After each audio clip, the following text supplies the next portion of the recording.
नमस्कार बंधु मानी मु भाग्यश्री आपण मानक वेलकम करुछु मोर छोट दुनिया रे जार ना होची द भाग्यश्री ब्लॉग।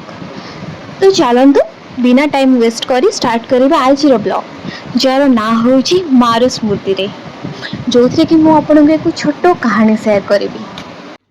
तो चलंतु बनेबा आज रो डिश जोटा कि मो पई बहुत स्पेशल आलू तरकारी पूरी आउ खीरी।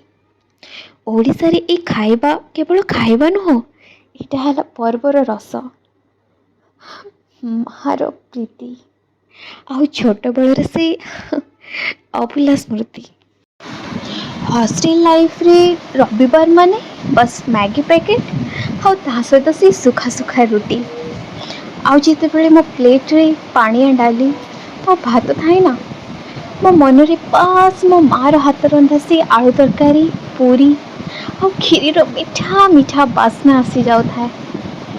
खीरी बदल रे क्षीर रे चीनी पकाई दउथिली हेले मो माँ हाथ रंधार स्वाद कोठु भी मिलेनी।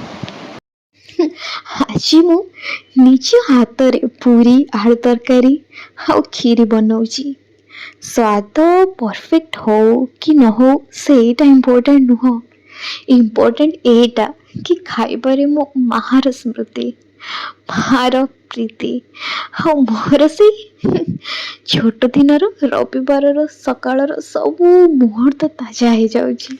आज ए पूरी आलू तरकारी और खीर डिश रो टेस्ट सबुठ अलगा कारण ए डिश रे अछि मो मार हस घर रविवार बास्ना और मोर हृदय स्मृति। जदि खाइबा भल लगे सेटा मो हाथ नुह सेटा हला मो माँ हाथर माया जो माया सबु बेले मो जीवन रे खुशी भरी रखिछि। घर ठू एते दूर रे रही सिना हेले मो मन सबु बेले गाँ रे मो माँ पाखरे।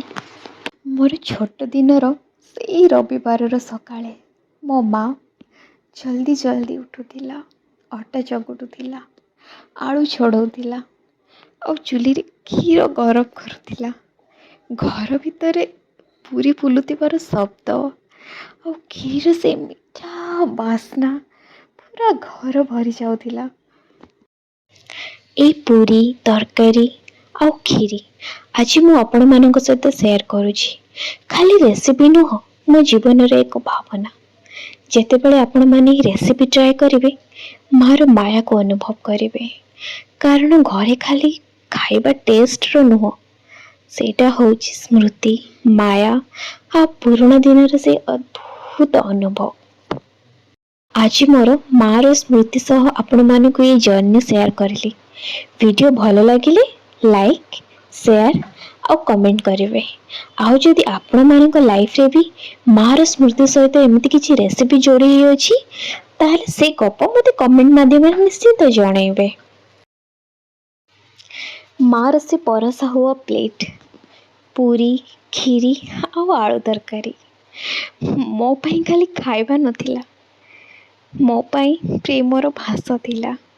से खाइबा खाइले लागुथिला जे घर माने खाली चारि कांथरे नुह घर माने मार माया और प्रेम रे गढ़ा एक मंदिर।